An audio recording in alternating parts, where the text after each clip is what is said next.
Así que vamos a leer en esta mañana el texto que encontramos en la carta que el apóstol Pablo escribe a los Efesios. Vamos a ir al capítulo 2 y vamos a estar leyendo los primeros 7 versículos. Hay un texto que es muy bueno y es el que está en el capítulo 4, en el capítulo 1, versículo 4, donde nos habla de todas las bendiciones de Dios para nosotros en los lugares celestiales. Pero aquí vamos a leer lo que nos va a servir de base para lo que queremos enseñar en la iglesia en este día. Efesios capítulo 2, versículo 1 hasta el versículo 7 vamos a estar leyendo y dice la palabra: y Él os dio vida a vosotros cuando estabais muertos en vuestros delitos y pecados, en los cuales anduvisteis en otro tiempo, siguiendo la corriente de este mundo, conforme al príncipe de la potestad del aire, el espíritu que ahora opera en los hijos de desobediencia, entre los cuales también todos nosotros vivimos en otro tiempo en los deseos de nuestra carne, haciendo la voluntad de la carne y de los pensamientos, y éramos por naturaleza hijos de ira, lo mismo que los demás. Pero Dios, que es rico en misericordia, por su gran amor con que nos amó, aun estando nosotros muertos en pecado, nos dio vida juntamente con Cristo. Por gracia sois salvos. Y juntamente con Él nos resucitó y asimismo nos hizo sentar en los lugares celestiales con Cristo Jesús. Versículo 7. Para mostrar en los siglos venideros las abundantes riquezas de su gracia en su bondad para con nosotros en Cristo Jesús. Muy bien, mis amados hermanos, les recuerdo que antes, hace unos un mes o 2 meses, le estuvimos hablando acerca de lo que eran los dones de gracia que Dios da dentro de su iglesia. Y decíamos que dentro de esos dones de gracia estaba su palabra, la palabra de Dios, es decir, un medio de gracia para cada creyente es su palabra. Decíamos también que estaba la oración, que estaba el don de predicar. Todas esas cosas son dones de gracia que Dios da en el seno de su iglesia. En esta mañana quiero compartir con ustedes un tema y es la riqueza de la gracia de Dios. La riqueza de la gracia de Dios. De hecho, el título nos hace pensar que es imposible para nosotros como humanos pensar en la riqueza de esa gracia de Dios. Ahora, cuando Dios creó al hombre, lo creó a imagen y semejanza suyo y le encargó la creación. Le dio la creación. De hecho, hay un texto que encontramos en la carta a los Hebreos en el capítulo 2 y los versículos 6 y 7 que vamos a leer para poder decirle con toda honestidad realmente cuál es el propósito de Dios para el hombre. En el capítulo 12, versículos 6 y 7 le dice: pero alguien testificó en cierto lugar diciendo: ¿qué es el hombre para que te acuerdes de él? ¿O el hijo del hombre para que le visite? Le hiciste un poco menor que los ángeles, le coronaste de gloria y de honra y le pusiste sobre la sobra de tu mano.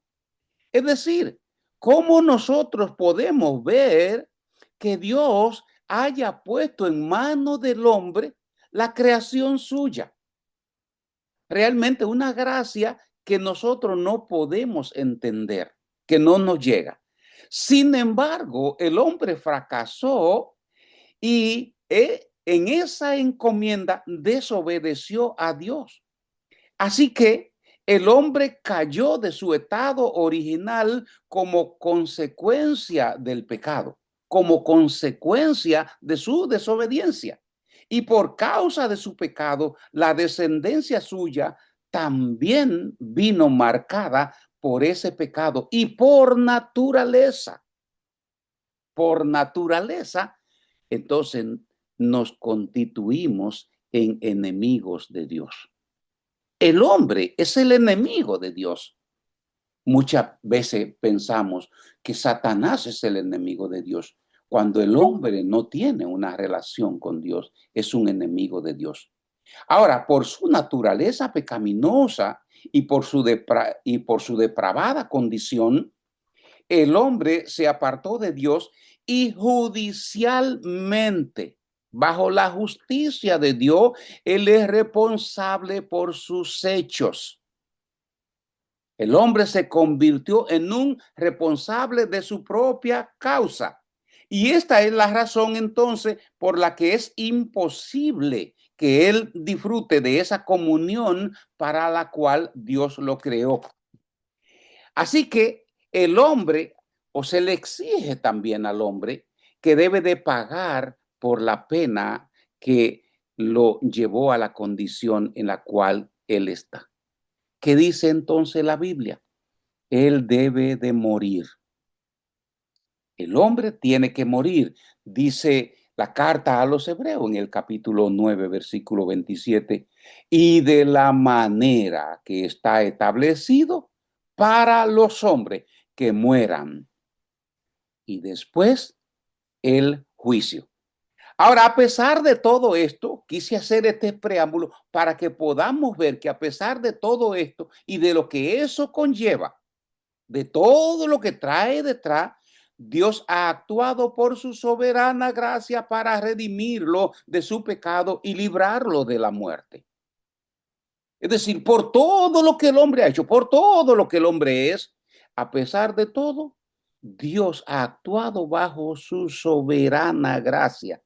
Y aquí la palabra soberana gracia, es decir, Dios ha actuado bajo su propia voluntad y por su propio amor. Así que el plan de redención de Dios comenzó entonces desde la eternidad pasada, cuando Él puso su amor en los pecadores que no lo merecían. Cuando Dios puso su amor en nosotros, que de ninguna manera, mis amados hermanos, merecíamos la muerte de Cristo. Cristo murió por nosotros. ¿Por qué? Por la soberana gracia de Dios. Ahora, los designios de Dios son extendidos y son extensivos. De manera que Dios lo puso sobre nosotros, pero no solamente pensando en la eternidad pasada, sino lo grande para esta gracia es que es extensiva para la eternidad. Hay alguien que dice, salvo, siempre salvo.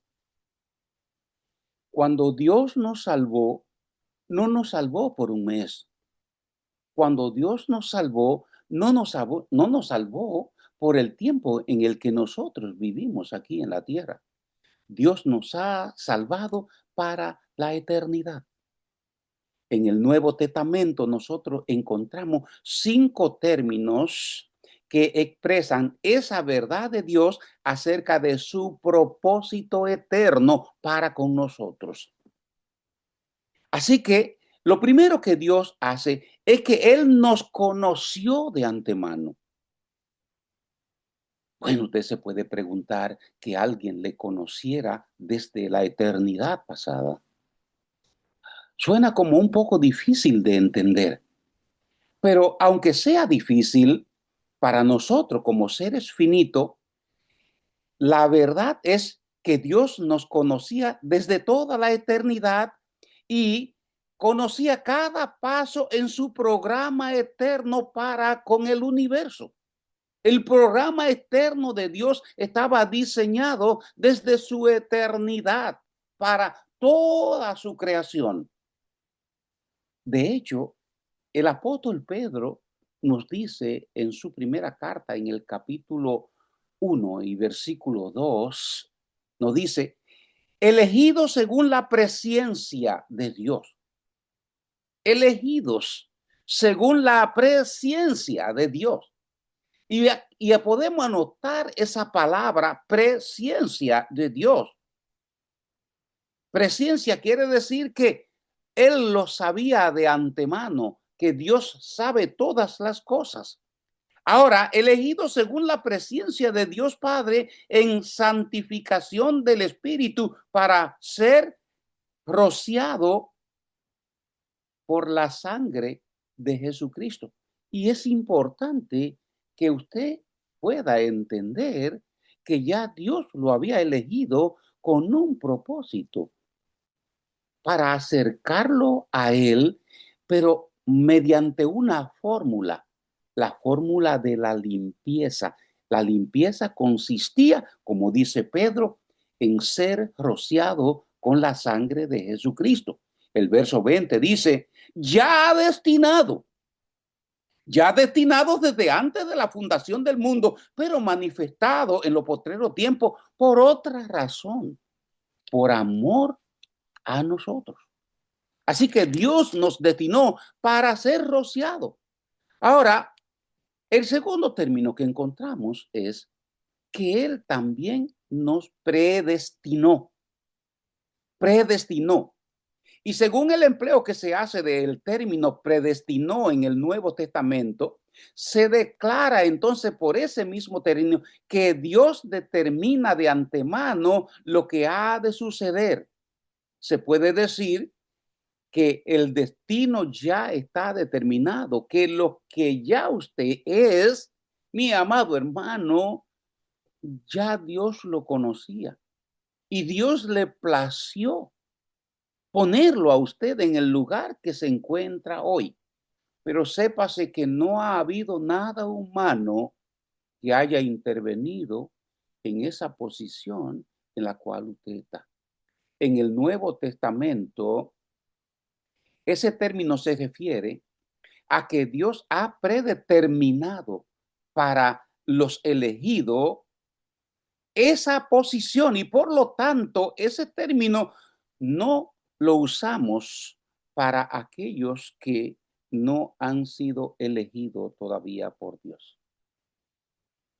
Aunque realmente no cabe ninguna duda que Dios ya tiene en su mente desde la eternidad pasada a aquellos que realmente no van a creer. Pero Pablo le dice a los romanos en el capítulo 8 y versículo 29, porque a los que antes conoció, también lo predestinó para que fuesen hechos conforme a la imagen de su Hijo, para que Él sea el primogénito dentro de muchos hermanos. Muchas veces realmente nos resulta un poco como no entender, saber que el propósito de Dios es que usted fuera como es su Hijo Jesucristo, para que Él sea el mayor entre nosotros, para que Él sea el estandarte entre nosotros, para que Él sea el principal entre nosotros. Nos cuesta realmente entender estas cosas. El mensaje entonces para cada creyente es que usted ha sido conocido de antemano mediante el conocimiento de Dios, mediante la presencia de Dios por su divina gracia, por su divina gracia. Muchas veces nosotros no entendemos, mis amados hermanos, esas razones por las cuales nosotros le servimos al Dios vivo. No entendemos las razones por las cuales Dios nos ha amado, aún en las condiciones que somos nosotros. Aún Dios nos ha amado a pesar de lo que nosotros seamos. Y vea que hay muchas cosas en el ser humano de lo cual Él es. Sin embargo, a pesar de todas esas cosas, Dios nos ha amado. El tercer término que nos da el Nuevo Testamento es que nosotros somos elegidos de Dios. Bueno, pero ¿y qué es lo que nosotros tenemos para que esa gracia caiga sobre nosotros? Si usted comienza a pensar en lo que usted fue antes y en el trabajo que usted le dio aceptar a Cristo como Señor y Salvador, si usted se pone a pensar en los tiempos que usted desechó por completo la gracia de Dios, entonces este término puede que les resuene un poco. A pesar de como yo rechacé la gracia de Dios en mi vida, porque no nací en un hogar cristiano, o porque usted no nació en un hogar cristiano, se le hizo difícil entonces conocer a la persona de Jesucristo, servirle a la persona de Jesucristo. Tantas veces que nosotros escuchamos el evangelio o la palabra de la gracia de Dios. Sin embargo, aquí este término dice que nosotros somos elegidos suyos, elegidos de Dios. Y el término escogido, cuando se refiere a que Dios ha hecho ese favor de salvarnos, significa el acto en el cual Dios nos ha separado, Dios nos separa para ser sus elegidos, para ser sus conocidos de antemano. Es decir, entramos dentro del rango de la predestinación. Ya Dios nos ha elegido. No importa cuántas cosas nosotros quisimos hacer. No importa cuántas cosas nosotros pudimos hacer y desechar o despreciar. Sin embargo, Pablo dice a los Efesios en el capítulo 1:4, según nos escogió en él antes de la fundación del mundo. Y son términos que realmente muchas veces se nos escapan del conocimiento. Porque según nos escogió en él, antes de la fundación del mundo, antes de que haya cualquier clase de creación, para que nosotros fuésemos santos y sin mancha delante de él, porque la condición es esa, que él nos escogió en él para que fuésemos santos, pero santos sin mancha delante de él, porque no podemos presentarnos delante de él con cualquier mancha que obstaculice la relación del escogido, del elegido con su Dios. El cristiano entonces tiene un gran privilegio. No conoce, muchas veces no conocemos el privilegio que disfrutamos al ser parte de los elegidos de Dios. Usted tiene el privilegio de haber sido escogido en Cristo Jesús antes de la fundación del mundo. Yo tengo el privilegio de haber sido elegido, de haber sido escogido en Cristo Jesús desde antes de la fundación del mundo. Y son cosas que realmente debemos de entenderla porque se pueden entender a través de la palabra de Dios. El cuarto término que encontramos es que hemos sido llamados. Realmente, si yo le preguntara, amado mío, ¿cuántas veces usted escuchó la palabra de Dios? Bueno, en el Nuevo Testamento el vocablo puede incluir el significado de aquello en que en un momento dado no han sido regenerados. En un momento dado usted no fue regenerado. Sin embargo, en ese tiempo en el cual usted no era salvo, le puedo preguntar, o yo mismo puedo preguntarme, pero ¿cuántas veces yo escuché el llamado de Dios? Hoy día existe el inconveniente de que muchas personas, usted le predica el evangelio y le dice, este es un llamado de Dios que Dios te hace. Porque Dios no necesita comenzar a hacer lo que hizo con Elías o lo que hizo con Samuel. Cuando Samuel era un niño, Dios le llamó y Samuel no sabía que Dios le llamaba. Sin embargo, una persona que estaba muy cerca de ese niño le dijo, mira, actúa así porque Él te está llamando. Cuando alguien se acercó a usted para predicarle el evangelio, ¿qué usted está considerando? ¿Que no lo estaban llamando? Realmente usted no estaba oyendo la voz de Dios, sino estaba oyendo la voz que Dios había enviado a llamarle. Dice la carta a los Hebreos en el capítulo 1, versículo 14, ¿no son todos espíritus ministradores enviados para servicio a favor de los que van a heredar la salvación? Hoy día muchas personas pueden pasar por cualquier gran y grave problema. Puede ser un accidente, puede ser una caída, puede ser otra clase de cosa. Y resulta que salen airosos o sin ningún tipo de peligro. Y comúnmente le decimos, mira, Dios te está dando una nueva oportunidad. Tiene que tener cuidado porque Dios te está llamando. Mis amados hermanos, Pablo dice a los tesalonicenses que fiel es el que llama, fiel es el que llama y realmente también lo hará. Y le escribe a los romanos y le dice en el capítulo 8, versículo 30, y a lo que predestinó a esto también llamó. Es decir, que como usted ha sido elegido, como yo fui elegido, como usted fue predestinado de antes de la fundación del mundo, y como dice el capítulo 4, nos llamó en él, también mi amado hermano, mi amada hermana, también usted ha sido llamado, también usted fue llamado, solo que hay dos clases de llamado. Hay un llamado externo.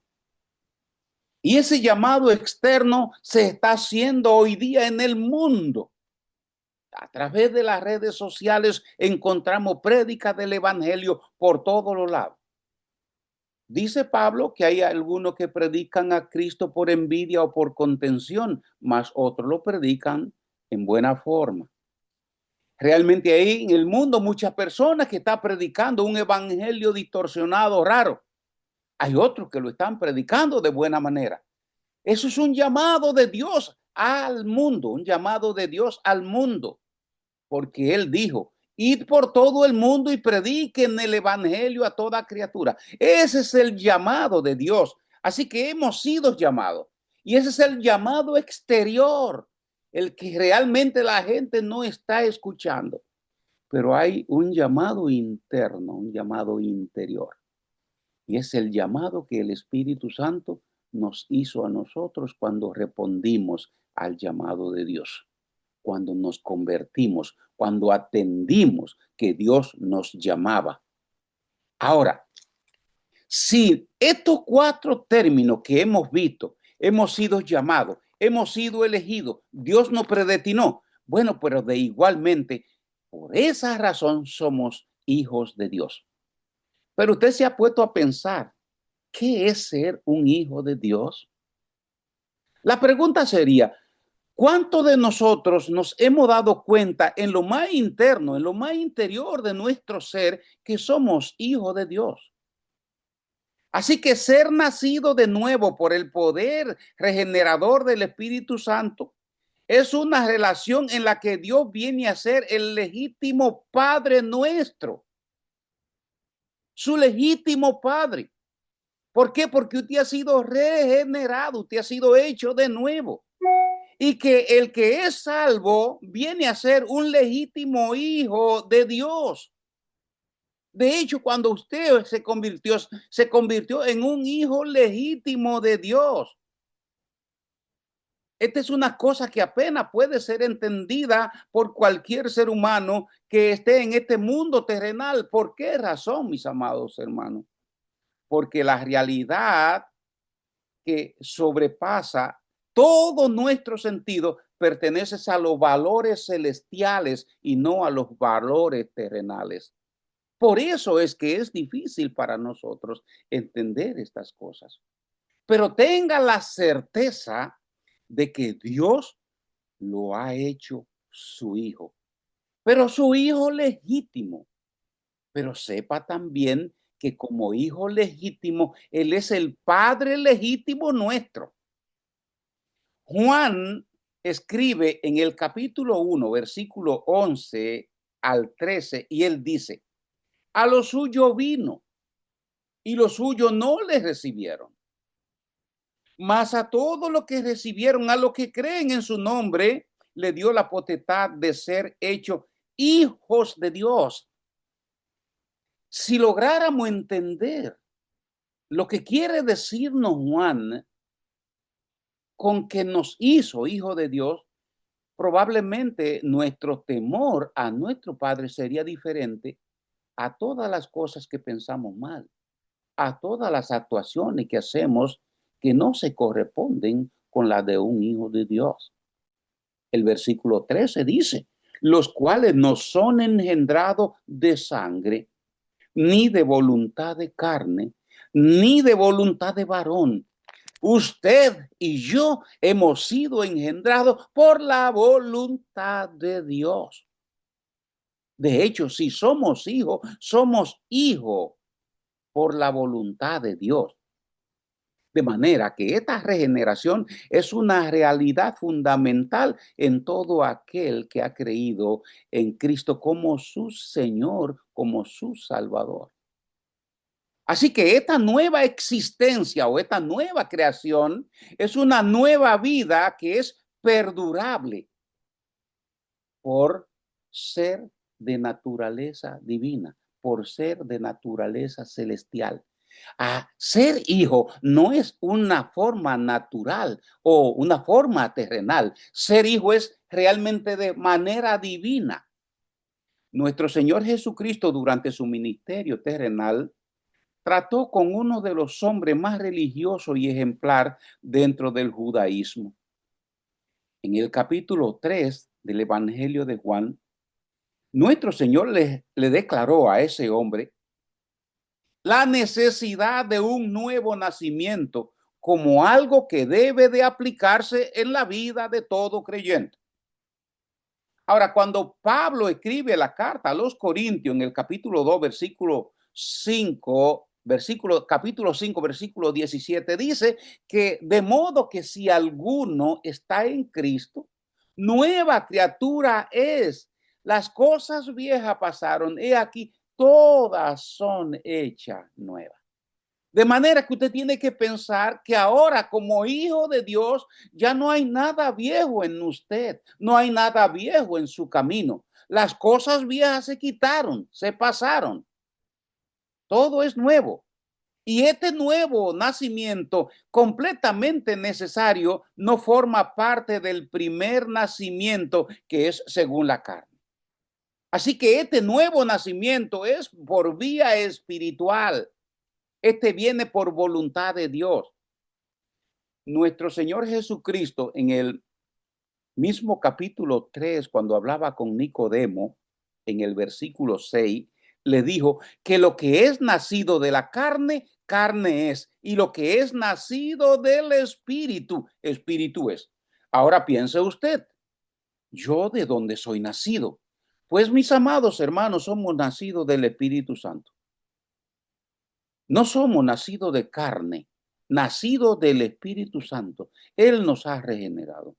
Ahora, siendo renacido, dice Pedro, siendo renacido, el apóstol Pedro nos dice, es decir, Pedro apunta que tuvimos un nacimiento carnal antes, pero ahora siendo renacido quiere decir que hemos nacido en el Espíritu. Y dice él, siendo renacido no de simiente corruptible, sino de incorruptible por la palabra de Dios que vive y permanece para siempre. Entonces nosotros hemos sido renacidos por la palabra de Dios.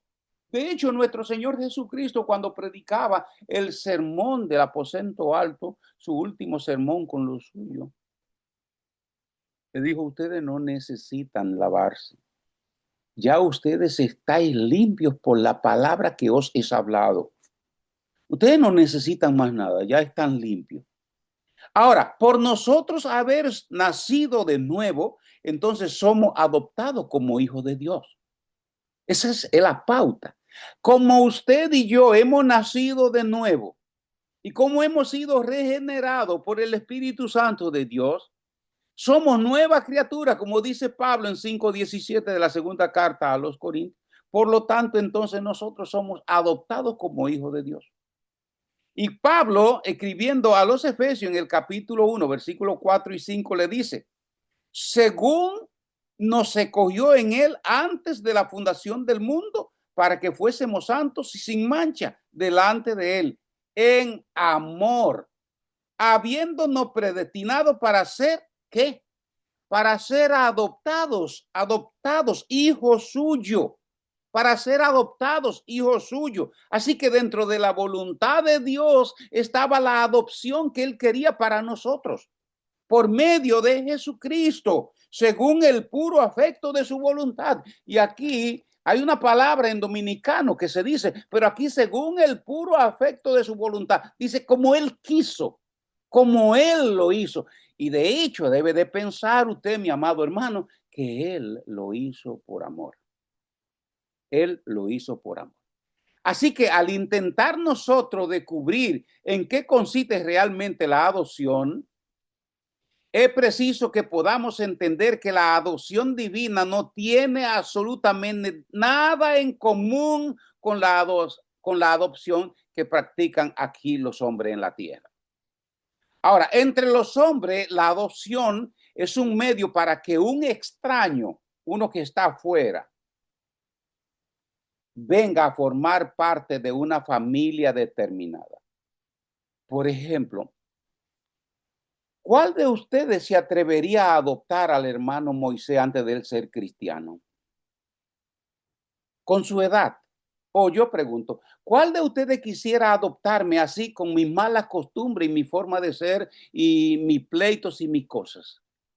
O adoptar a cualquier persona que está en Bowery Mission esperando su almuerzo en este día. O cualquiera que anda ahí tirándole piedra a la mata de mango. Nosotros decimos, mira, muchacho, ven acá. Tú ahora, a partir de ahora, eres mi hijo. Bueno, esa sería la costumbre conforme a los hombres. Pero Pablo le dice a los romanos en el capítulo 8, versículo 15, pues no habéis recibido el espíritu de esclavitud para estar otra vez en temor, sino que habéis recibido el espíritu de adopción. El espíritu de adopción por el cual nosotros como hijos de Dios clamamos, Padre nuestro, nuestro Padre. Eso es lo que quiere decir Pablo. Nosotros decimos Padre, nuestro Padre. Para la carta que Pablo escribe a los Gálatas en el capítulo 4, versículo 5, nos dice, para que redimiese a los que estaban bajo la ley, a fin de que recibiésemos la adopción de hijos. Miren, cuando la ley jamás exigió que Dios, ni enseñó que Dios había de adoptar a alguien. Como hombre de fe, Dios pudo haber adoptado a Abraham. Como hombre de fe, pudo haber adoptado a Moisés, quien tuvo una buena relación con él. Pudo haber adoptado a Josué, a Samuel, que fue un buen hombre de Dios. Pudo haber adoptado a David, con quien él se complació de que fuera rey sobre Israel. Pudo haber adoptado a Isaías, un buen profeta, a Jeremías. Pero Dios no se complació de eso. ¿Usted se ha preguntado por qué a usted? O me puedo preguntar, pero ¿por qué a mí? Si yo soy dominicano de una isla, si como dice Pablo a los Efesios, yo estaba lejos, porque no pertenecía a la ciudadanía de Dios, estaba ajeno a los pactos. Pero lo más grande dice, pero estaba sin Dios y sin salvación en este mundo. Yo estaba desamparado, solo, pero ahora he pasado a que Dios me acepte. Ahora, la niñez y la adolescencia, que son las épocas normales en la vida de los hombres, quedan fuera de lo que es la filiación espiritual. No importa que usted sea humano o sea joven o pequeño. Eso no tiene nada que ver con el llamado o con el que Dios le haga parte de lo que es la adopción. El creyente recién nacido inmediatamente es libre, no tiene tutores. Recuérdese que dentro de la ley tenía tutores para enseñarnos a Cristo. Hoy día el creyente inmediatamente se convierte, es responsabilizado para vivir en plenitud la vida cristiana. Así que esto es muy importante para nosotros como hijos de Dios.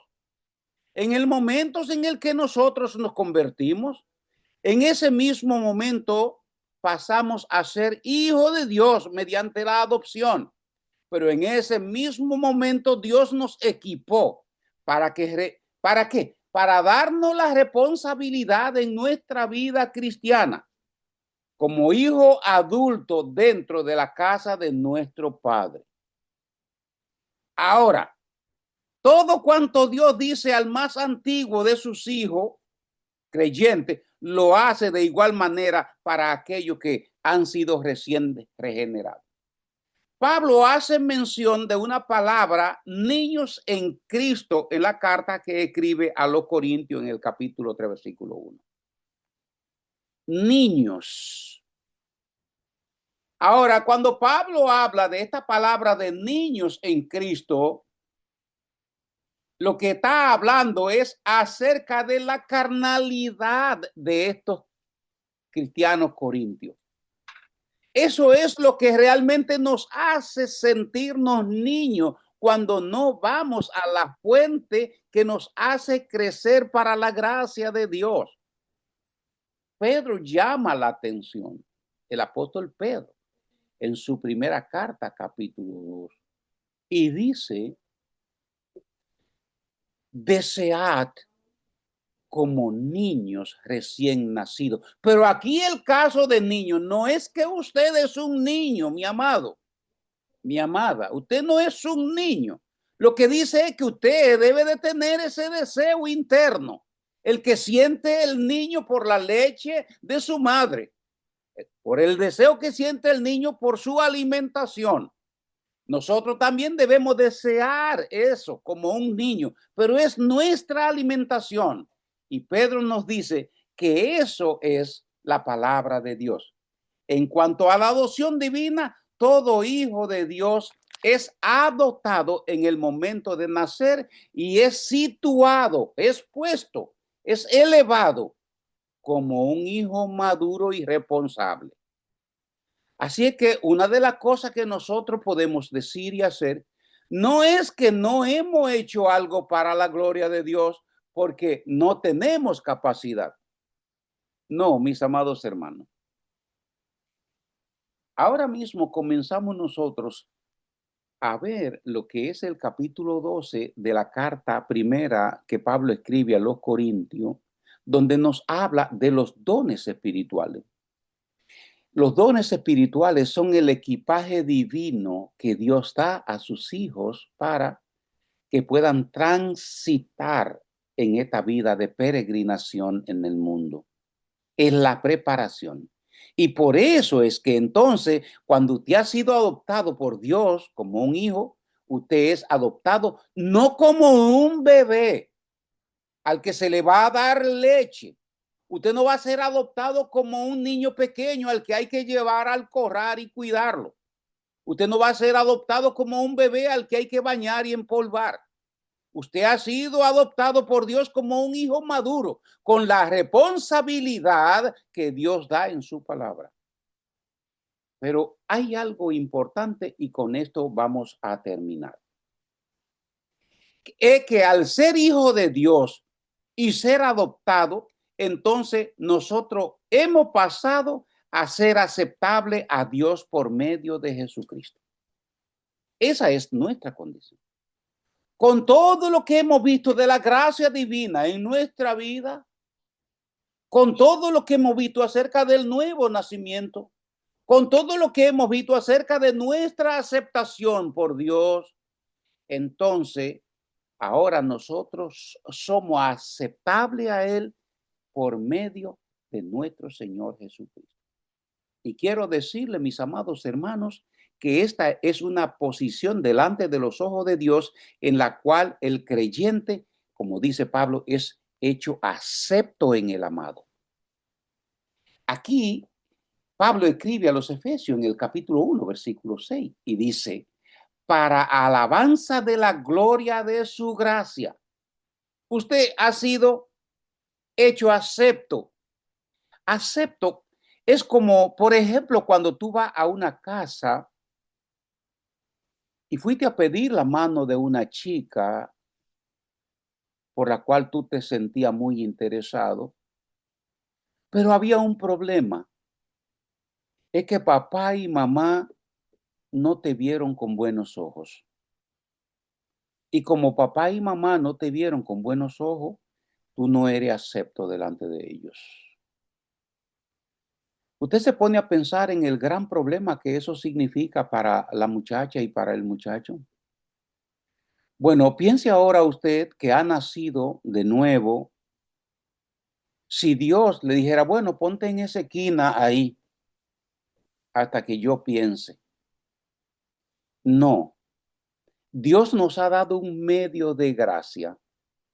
Y mis amados hermanos, tengo que decirle con toda honestidad que nuestro Señor Jesucristo es ese medio en el que llegamos a Dios, en el cual somos aceptos en el amado, con la cual nos hizo acepto en el amado, en Jesucristo, aceptable a Dios por medio de Jesucristo. Este estado que tiene cada creyente, este estado que tiene usted, que tengo yo, es muy semejante al estado de la justificación. Romanos capítulo 5, versículo 1 dice, justificado pues por la fe, tenemos paz para con Dios por medio de Jesucristo. No vaya a ver otras cosas. Vaya a ver a Jesucristo como ese medio. Adoptado y ser acepto en el amado es solamente por medio de Jesucristo. Delante de Dios, nosotros hemos venido a ser justificados. ¿Por qué? Porque eso es lo que fundamenta nuestra aceptación en la posición que ocupa nuestro Señor Jesucristo. Esa es la posición que también usted va a ocupar, mi amado hermano. Acepto en el amado en la persona de nuestro Señor Jesucristo. Un miembro que se ha unido a Cristo por el bautismo del Espíritu Santo participa de todo lo que es Cristo. Nosotros, sin necesidad de tener que ir más allá, tenemos que pensar que estamos participando de la vida de Cristo en nuestra vida. Es lamentable que no podamos entenderlo, mis amados hermanos. Hay al menos 4 cosas que podemos ver en relación a esta unión con Cristo y que es la que nos lo proporciona. En primer lugar, somos hechos justos. Por Cristo usted ha sido hecho justo. Aquí no hay ninguna referencia al mérito alguno que usted haya hecho. No, usted ha sido justo por medio de Jesucristo, por su obra en la cruz. Pero aquí usted ha sido también santificado posicionalmente. Wilson Santos, sí, aquí en donde yo vivo hay una señora que es muy católica. Y en una ocasión hablábamos y le decía de los santos de Dios. Y ella se rió, dijo que usted es un santo. Sí, yo soy un santo. ¿Está seguro que usted es santo? Bueno, realmente no sé si ella escuchó alguna palabra que no se correspondía con la de un santo. Quizá ella pudo darse cuenta de alguna mirada de la que no se corresponden con la que deben tener los santos. Sabe que la mayoría de santos siempre tienen el rostro hacia abajo cuando usted lo mira en un altar. Bien, no me refiero a esos santos. El cambio moral en la vida de una persona no necesariamente es el resultado de su santidad o de su santificación. Así que muchas veces vemos por ahí a personas que son realmente muy serios y aparentemente ser santos, y eso realmente es uno de los mayores engaños de Satanás. La santificación resulta entonces de la posición que todo creyente tiene en entrar a la nueva creación mediante la unión con Cristo. Es allí donde está la santidad. Es la participación que tiene todo creyente con Cristo. Y por último, somos perfectos para siempre. Realmente sí. La carta que Pablo escribe a los hebreos en el capítulo 10, versículo 14, dice, porque con una sola ofrenda, un solo tiempo, hizo perfecto para siempre. Nos hizo perfecto para siempre. Es decir, nos ha hecho perfecto para siempre, pero no a cualquiera. Pablo dice a los santificados en Cristo Jesús. Y esto aplica a todo creyente y se refiere a la posición que usted tiene como santificado en Cristo. Esa unión con Cristo proporciona a Dios, a un hijo de Dios, la perfección como hijo de Dios. Así que, mis amados hermanos, pensemos en esta gracia que Dios nos ha dado. Pensemos en que somos más que bendecidos, somos más que perfectos, somos más que santos, pero bajo la persona de nuestro Señor Jesucristo. Así que el Señor le bendiga en este día y permitan que estas cosas no pasen por alto en nuestra vida de creyente. Que el Señor los guarde a todos.